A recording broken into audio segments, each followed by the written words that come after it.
like to play a little association, okay? I'm going to throw something at you and see what picture goes through your mind. Jimi Hendrix. Well, Jimmy came to our house one time with Buddy Miles. That's when we were living in New York.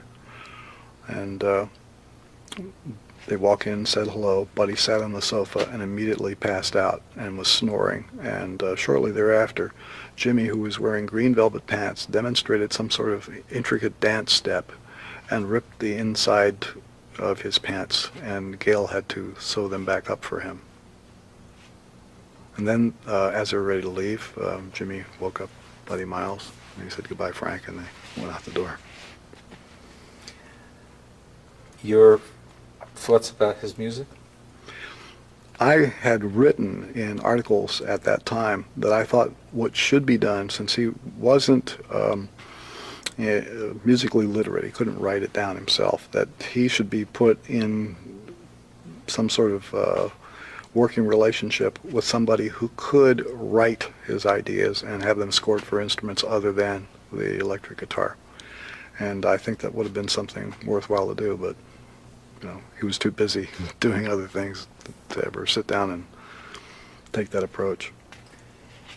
Charlie, Yes? we need to Change change tape.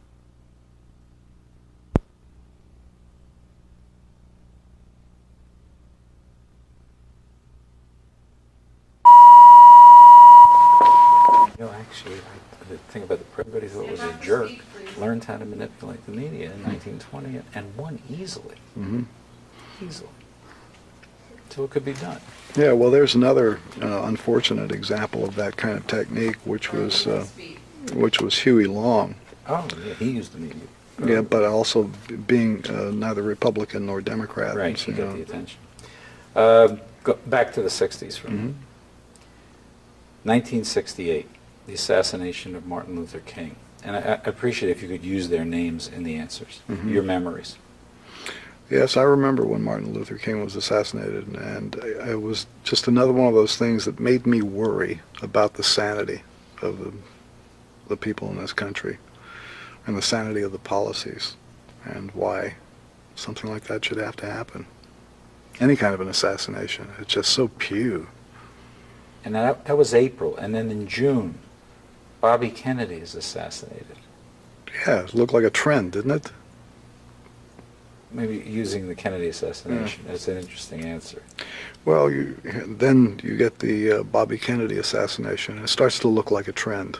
I mean, anybody who thinks that these were isolated incidents, just isolated crackpots, I see a trend. I see a mysterious hand behind all this. I don't want to sound like a conspiracy theorist, but I think that it's been the idea that the possibility that certain types of conspiracies have existed in American politics, just because they've existed before, would allow you to project that they could continue to exist to this day. UFOs. I saw one once. I think they're out there. What they are, I don't know. Something's out there. Well, I believe that something is out there. I think that those things that you see in the sky are only one small manifestation of a whole wide range of phenomena that people haven't properly named or have attributed the wrong source to.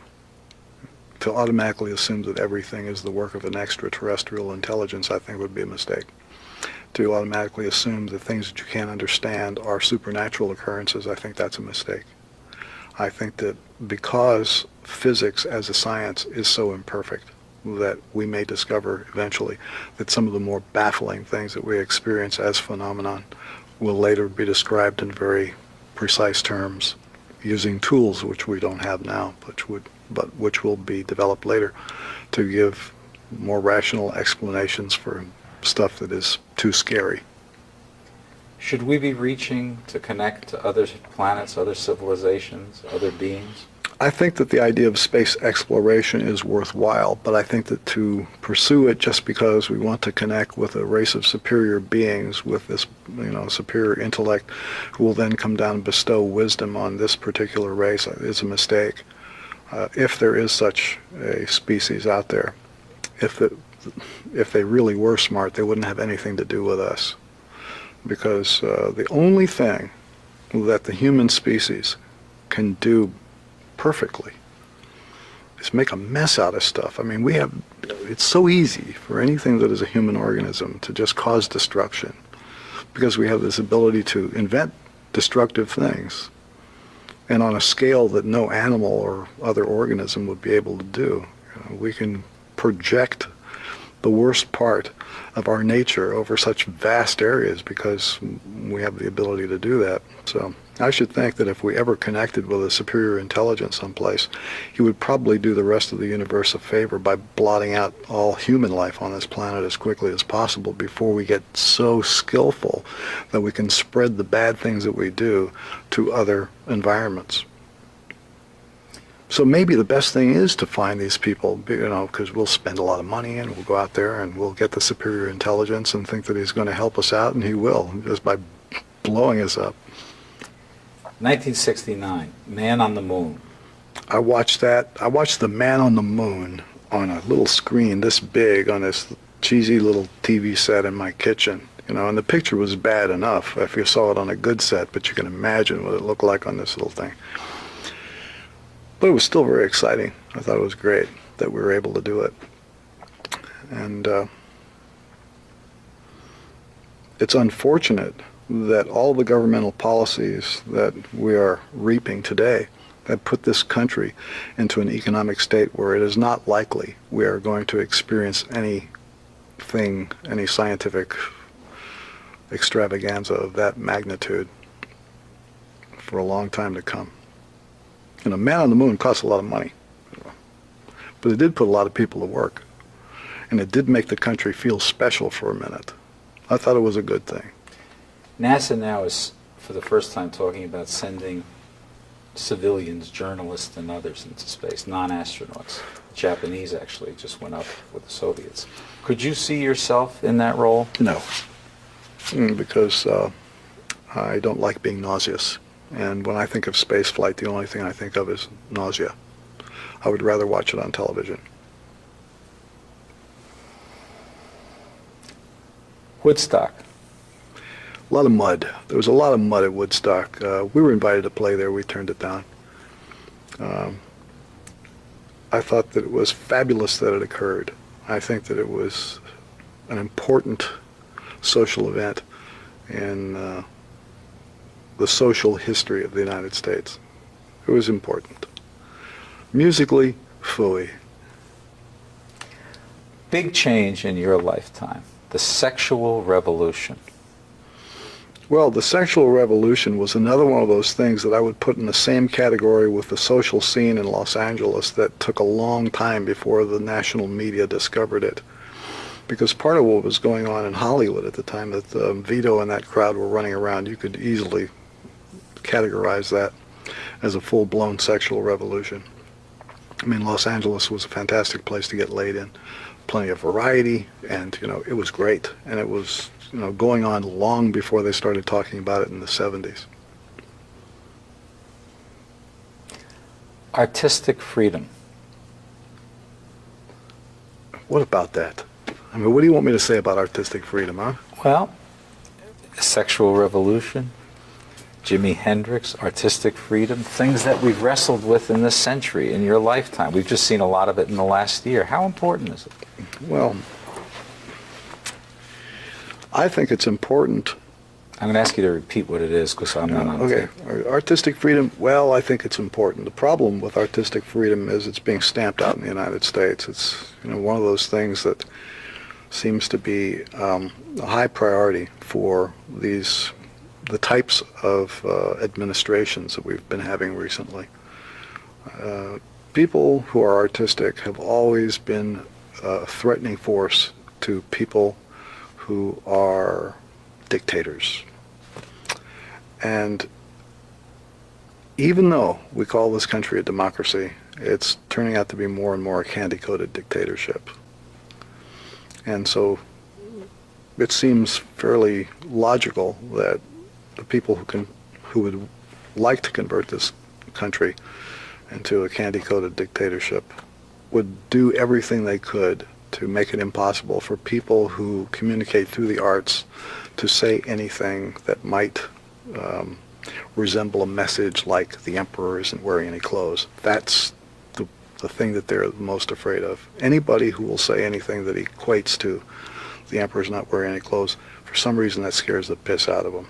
And so they do everything they can to stamp it out. And we've seen a growing trend toward this since 1985 with the emergence of the PMRC to try and put a clamp on what is said in rock records. And now, lo and behold, the Motion Picture Association of America has finally woken up briefly to smell the coffee. They've just realized that in 46 of our states, there are over 300 different pieces of legislation designed to create regional or local censorship boards to control motion pictures. Suddenly, they realize that they go, ow, now. Because if all of these pieces of legislation succeed, they will no longer be able to release the blockbuster hit. They can't do a mass release with 2,500 prints all over the United States and make $50 million in a weekend, because if one little jerk in one little community can keep that film from going into the theaters in that area, they're going to lose billions of dollars. And it is finally, it had to come to that before Jack Valente would make a statement that, oh, there's something wrong. I mean, they didn't come out and make any statement that would help the recording artists when the struggle began with the rock musicians. But now they're feeling the pinch, and I wonder what's going to happen with them. In a democracy, are there any controls that are valid over artists? No. Why? Why does an artist need to be controlled in a democracy? In a democracy, everybody gets to say what's on their mind. Now, the problem with a democracy is, and I've been having just nightmares about democracy recently, because within the last few years, I've become more and more interested in getting people to vote and register and do all this stuff. And I've been active in that. And I'm going, yeah, let's get democracy going. And I'm going, wait a minute. We got a big problem. Because you can't really have a democracy. If one man's vote equals another man's vote, then one man's education has to equal another man's education, so that people have not only the basic machinery to assimilate the data from which they will draw their conclusion and cast their vote. I mean, you have to have that as a basis for a democracy. And when you have a society where too many people can't read or write, how can you say, you know, we all have an equal voice in the government? And when certain candidates don't have access to the information dispensing machinery without paying millions upon millions of dollars, that limits the dialogue quite a bit for anyone who doesn't agree with the sitting administration, or especially with the Republican Party. And not to single them out as the biggest evil that ever befell the United States, but recently they've come pretty close, simply because in the communist system, if you are a party member, even though they talk about we're all equal, we're brothers, you know, it's all supposed to be, you know, evened out, it's not. Party members have perks, they have special treatment, and they get it right. If you are a member of the Republican Party in the United States, the treatment resembles very much what happens in the Soviet Union if you are a Communist Party member. Certain things will not happen to you. Certain things can be done for you. In fact, if you can imagine this, I received in the mail, even though I am a registered Democrat right now, that may not last long, I'm going to shred that, I got this blue card. I was even going to bring it today. This blue plastic card that says I am a member of the Republican Party. blue plastic, like a credit card, gold embossed, eagle, the whole business, a serial number. It was just like, a Communist Party thing. So I'm saying, what would a guy do with a thing like this? Show it to a policeman in case he was going to get a ticket? What do you do with this? It's an influence peddling kind of a scheme. I recall throughout the 80s receiving fundraising mail from the Republican Party that was basically an invitation to participate in insider trading. And it went like this.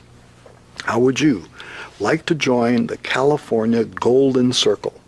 You pay $2,500 to get in, $1,500 a year in dues. Now here's what you get. Advance notice of upcoming legislation, invitations to dinners and social events. Can't quote it exactly, but I'm getting pretty close to the letter. That will be attended by the people from California who do the business, who really make the deals. So in other words, if you pay, you're going to be invited to these dinners where you get to sit next to these people who make the big deals. And it's like inviting me to join that club. It's baffling. Then I get another letter. That one was signed by Claire W. Bergner. And I got another letter inviting me for $2,500, I could go on this junket to Washington, D.C., where I get to attend a series of luncheons and dinners with D.C. political luminaries. And they give you a list, and you are supposed to check off on the list who you want to be seated next to at these luncheons. And then there's another box you had to check off that said, it's always possible that the president himself will come to one of these, so we need you to give us permission to run a security check on you and just authorize here. There's something weird about doing politics, mail-order politics that way, and inviting people to get the edge on a business competitor by joining a certain political party, paying money. And to carry this to the most ridiculous extreme, at the point where George Bush takes office, I remember being on a plane in Europe and picking up the International Herald Tribune and seeing a front page article about the distress of career diplomats at being stepped over by all of these political appointees that Bush had put in as the main, consuls and whatever all over the world, but basically these were people who couldn't speak the local language, had no knowledge of diplomacy, but had given $300,000 or more to the campaign. And throughout the last decade, you see examples, where influence peddling, a dollar equals, so many points toward your career as a diplomat. What do you do with that? How can you have confidence in government anymore? And then you look at the media, and they just look the other way. Yes. Basically, the question or the trigger is simply this. To most of us, the surprise of our lifetime. None of us expected to see the wall come down and communism fade. Your feelings? I expected the wall to come down. I knew it was going to come down. I'd even given concrete proposals on how to bring it down with class, and had spoken to various people in different places that led me to believe it was going to come down. I knew it was coming down, and I watched it on television. I was delighted. Why do you think communism fell apart? Because let's look at our two countries. We both made the same mistake. We spent our national fortune on weapons. The Russians were smarter because they realized, whoa, listen, did we need to do that? Right now, you could go to the Soviet Union and make a deal to have a converted military factory to build consumer goods. They want to make that deal. The best labor in the Soviet Union is available to do that. They have hundreds of these plants that they're willing to convert. None in the U.S. So that's why I say they might be a little bit smarter. Okay, hold it. Okay. I don't believe there's going to be any human beings in the year 3000. Maybe some bacteria, slugs, and stuff. So if I had to say anything to people in the year 3000, I would probably try and talk to them in bacteria language. I go,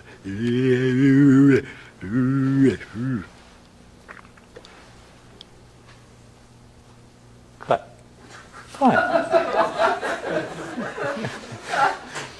It's fresh. No, we have not had that message. It's wonderful contrast. Thank you, Frank, very much. I really enjoyed it. I hope it was painless. As I said, I tried to be giving you the room you were looking for, and So when can I get my?